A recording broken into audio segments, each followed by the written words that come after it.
जरूरी नहीं पर वीडियो को डिसलाइक या लाइक कर दिया करें। इस मूवी का नाम है द बास्केटबॉल डायरीज। तो कहानी के शुरू में हम एक लड़के को देखते हैं जिसका नाम जिम था। उसको क्लास में टीचर बहुत ही बुरी तरह से मार रहे होते हैं। जिम जो कि एक शरारती लड़का था, वो अपने टीचर से कहता है, क्या आपको तो मारना भी नहीं आता? अभी तो मैंने एंजॉय करना शुरू किया था। जिस बात पर उसके टीचर को गुस्सा आ जाता है। वो कहते हैं, अगर तुम चाहो तो इसे हम कल भी शुरू कर सकते हैं। इतने में क्लास भी खत्म हो गई थी। जिम अब अपने तीनों दोस्तों के साथ क्लास से बाहर आता है। इसके दोस्त इसकी तरह ही बहुत ही शरारती थे। ये चारों सिगरेट पिया करते थे। हालांकि उम्र में बहुत छोटे थे। ये बहुत शरारती करते और कोई भी काम करने से पहले सोचा तक नहीं करते थे कि आखिर वो कर क्या रहे हैं, ये काम गलत है या सही। यहाँ तक कि ये टिश्यू पर थिनर को डालकर स्मेल सूंघा करते थे। इनका मानना ये था कि उसे नशा होता है। पर जिम के अंदर एक खास बात थी, वो बास्केटबॉल बहुत अच्छे तरीके से खेला करता था। एक दिन इनका मैच होता है जिसमें जिम बास्केटबॉल मैच बहुत ही शानदार तरीके से खेलता है और जीत भी जाता है। मगर मैच के दौरान जिम का दूसरा दोस्त वो लॉकर रूम में जाकर दूसरी टीम के खिलाड़ियों की घड़ियां, उनका कीमती सामान और पैसे तक चोरी कर लेता है। जब जिम मैच को जीतने के बाद दोस्तों के साथ बाहर आता है तो यहीं पर उनके सामने दूसरी टीम के खिलाड़ी खड़े थे जो ये कह रहे थे कि तुमने हमारा जो कीमती सामान चोरी किया है वो हमें वापस कर दो। पर जिम और उसके दोस्त इस बात को मानने के लिए तैयार ही नहीं थे, इसीलिए ये टीम के साथ लड़ना शुरू हो जाते हैं। दोनों एक दूसरे को मार रहे थे। जिसके बाद हम देखते हैं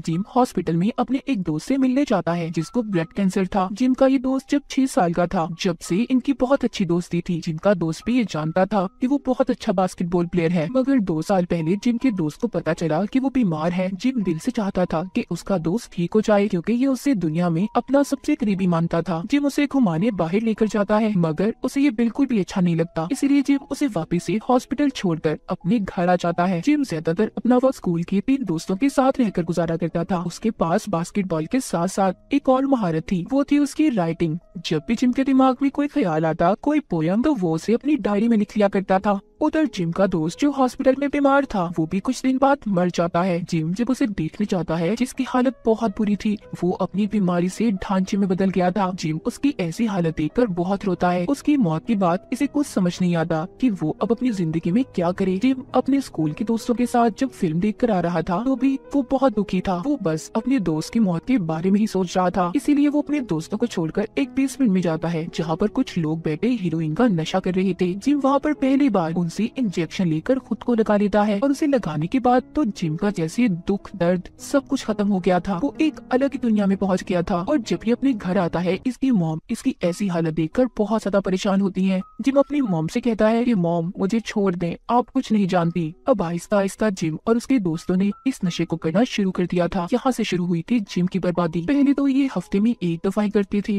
फिर 2 दिन, और फिर आहिस्ता आहिस्ता इन्हें ऐसा लगने लगा कि इन्हें हर वक्त वो नशा चाहिए। मगर इस नशे के लिए बहुत सारे पैसे चाहिए थे, इसीलिए रात को जब एक बूढ़ी औरत अपने घर जा रही थी तो ये उसका पर्स चोरी कर लेते हैं। यहाँ तक कि जिम का एक दोस्त उस बूढ़ी औरत को बहुत मारता है। अगले दिन स्कूल में जब ये लोग चर्च में जाते हैं तो वहाँ पर फादर इन्हें अंदर आने का कहते हैं। जिम जाने से मना कर देता है और कहता है कि आज मैं चर्च में नहीं आऊंगा। पर फादर के कहने पर वो चला जाता है और जिम को कन्फेस रूम में बिठाया गया था। दरअसल ये एक ऐसा कमरा था जहाँ पर एक इंसान फादर के सामने दिल की बात कहा करते थे, जो फादर और उस इंसान के दरमियान में ही रहा करती थी। यहाँ पर जिम फादर को सब बताना चाहता था, अपने बुरे काम, अपने नशे के बारे में, मगर कुछ भी नहीं बताता। वो रोज ये सोचता बस आज वो नशा करेगा जो आखिरी बार होगा। पर वो दिन कभी आया ही नहीं कि जिम ने नशे को छोड़ा हो। नशा अब उसकी आदत बन चुकी थी, क्योंकि किसी भी चीज की आदत छोड़ना इंसान के लिए बहुत मुश्किल है। एक दिन जिम स्कूल के बाथरूम में नशा कर रहा था, जहाँ पर इसके मैच का कोच इसे देख लेता है। जिम नशे में था, कोच उसका फायदा उठाने की कोशिश करता है और उसे पैसे भी देता है। पर जिम को जब थोड़ा सा होश आया था तो वो उसे मारकर वहाँ से भगा देता है। अगले दिन जिम का मैच था। ये मैच से पहले भी नशा करता है। यहाँ पर इसी का एक दोस्त इसे मना कर रहा था, कहता है कि ऐसा मत करो यार, पर ये उसकी बात नहीं मानते और उसे छोड़कर तीनों दोस्त नशे की गोलियां ले लेते हैं। अब जब मैच शुरू होता है तो जिम और उसका दोस्त जिसने नशे की गोलियां ली थी, ये दोनों होश में नहीं थे। ये बहुत ही बुरी तरह से मैच को हार जाते हैं। जब स्कूल के फादर को ये बात पता चलती है कि ये सभी नशा करते हैं तो वो वहाँ पर पुलिस को ले आए थे और इन्हें 1 हफ्ते के लिए सस्पेंड भी कर देते हैं। वहाँ पर कोच ने भी इन्हें अपनी बास्केटबॉल टीम से निकाल दिया था। जिम को इस बात पर बहुत गुस्सा आता है। वो अपने स्कूल के फादर से कहता है कि आप क्या मुझे स्कूल से निकालेंगे, मैं खुद ही आपके स्कूल को छोड़कर जा रहा हूँ। अब जिम का दोस्त जिसने इसे नशा करने से मना किया था वो अभी भी स्कूल में ही था, पर जिम और उसके बाकी दो दोस्तों को स्कूल से निकाल दिया गया था। जिम जब अपने घर जाता है तो उसकी मॉम उससे पूछती है कि तुम्हें स्कूल से क्यों निकाला गया, जिस पर वो कहता है कि हमारी कोई गलती नहीं है, हमने कोई नशा नहीं किया, हमें साजिश करके स्कूल से निकाला गया है। जब जिम की मॉम उसको नशे की गोलियां दिखाती है जो उसने घर पर छुपाई हुई थी, वो पूछती है तो ये क्या है, ये क्या विटामिन की गोलियां हैं। इस बात पर जिम की मॉम को बहुत गुस्सा आ गया था और वो उससे कहती है कि निकल जाओ मेरे घर से। जिम भी गुस्से में अपनी मॉम के घर को छोड़ देता है। उसकी मॉम उसकी ट्रॉफी को भी घर से बाहर फेंक देती है जो उसने मैच में जीती थी। जिम अपनी मॉम से ये कहकर चला जाता है कि अब वो कभी वापस अपने घर नहीं आएगा। उसकी मॉम कहती है कि ऐसा मत कहो जिम, सुधर जाओ, क्योंकि वो उससे बहुत प्यार करती थी। वो नहीं चाहती थी कि जिम अपनी जिंदगी बर्बाद करे। अब जिम उस ट्रॉफी को उठाता है और कूड़े के डब्बे में डाल देता है। जिम जब अपने दोस्तों के पास जाता है तो उसे और उसके दोस्तों को अब नशे की जरूरत थी, पर उनके पास पैसे नहीं थे, इसीलिए वो एक गाड़ी को भी चोरी कर लेते हैं क्योंकि नशा अब उनकी जरूरत बन गया था। उनके लिए यही उनकी दुनिया थी। उन्हें असल दुनिया से कोई फर्क ही नहीं पड़ता था कि असल दुनिया में हो क्या रहा है। उनकी आदतें दिन ब दिन खराब होने लगी थी। वो अब एक स्टोर में भी चोरी करने जाते हैं जहाँ पर जिम का एक दोस्त जिसका नाम मिकी था उसको गन मिलती है जो कि नकली थी, पर फिर भी ये उसे अपने पास रख लेता है। जिम का जो दूसरा दोस्त था वो पूरे नशे में था, उसे समझ नहीं आ रहा था कि वो क्या कर रहा है। तभी वहाँ पर भी पुलिस आ जाती है। जिम और मिकी अपने दोस्त को होश में लाने की कोशिश करते हैं कि पुलिस आ गई है, होश में आओ, पर वो होश में नहीं आता। इसीलिए ये दोनों उसे वहीं पर छोड़कर चले जाते हैं। उस दोस्त को पुलिस ने पकड़ लिया था। उधर जिम और मिकी वो दोनों एक बार में आते हैं जहाँ पर टीवी में वो चलती खबर को देखते हैं जिसमें इन्हीं के स्कूल के बच्चे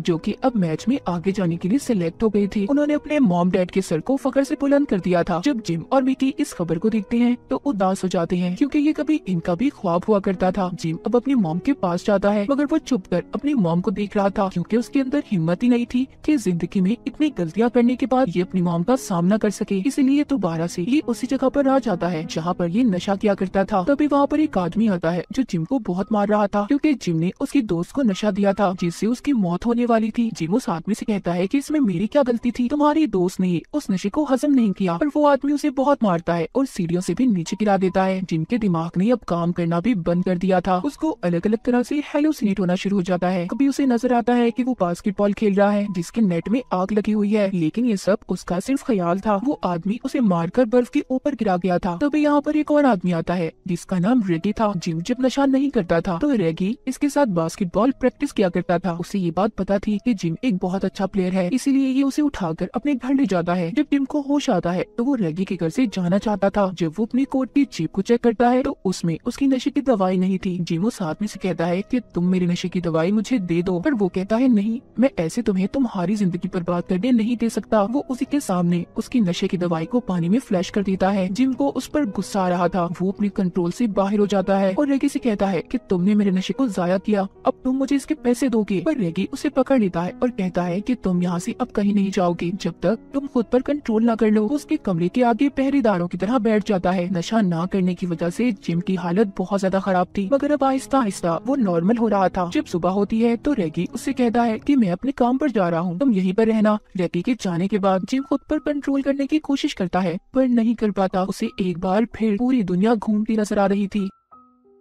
वो रेगी के घर में पैसे ढूंढने लगता है पर उसे नहीं मिलते, इसीलिए वो अब यहाँ से एक लड़की के पास जाता है जो पहले कभी इसकी दोस्त हुआ करती थी। ये लड़की भी नशा करती थी। जिम अब उससे पैसे मांगता है पर वो नहीं देती क्योंकि एक बार इसने भी जिम से पैसे मांगे थे पर जिम ने देने से मना कर दिया था। जिम उसकी बहुत मेहनत करता है, इसीलिए वो लड़की अब बैग से पैसे निकाल कर जमीन पर फेंक देती है और चली जाती है। जिम को उसकी इस हरकत पर बहुत गुस्सा आता है। वो कहता है मैं जानता हूँ तुम कौन हो, तुम एक बुरी लड़की हो, पर वो वहाँ से चली गई थी। अब जिम जमीन पर गिरे हुए पैसों को उठा लेता है क्योंकि वो ऐसे स्टेज पर था जहाँ पर इज्जत नफ्स कोई मायने नहीं रखता। लेकिन अब ये पैसे भी नशा करने के लिए काफी नहीं थे, इसीलिए जिम एक बुढ़िया आदमी के साथ गलत काम करके पैसे लेता है, जिसके बाद ये अपने दोस्त मिकी के पास जाता है और ये दोनों मिलकर एक आदमी के पास जाकर उससे नशा खरीदते हैं। मगर जब ये उसे टेस्ट करते हैं तो वो नशा नकली था। ये दोनों भागकर उस आदमी के पीछे जाते हैं जो भागता भागता एक बिल्डिंग की छत पर आ गया था। मिकी जब उसे पकड़ने की कोशिश करता है तो उस आदमी का पाँव स्लिप हो जाता है जिससे वो नीचे गिरकर मर गया था। जिम जब वहाँ पर पहुँचता है तो मिकी से कहता है कि तुमने क्या कर दिया,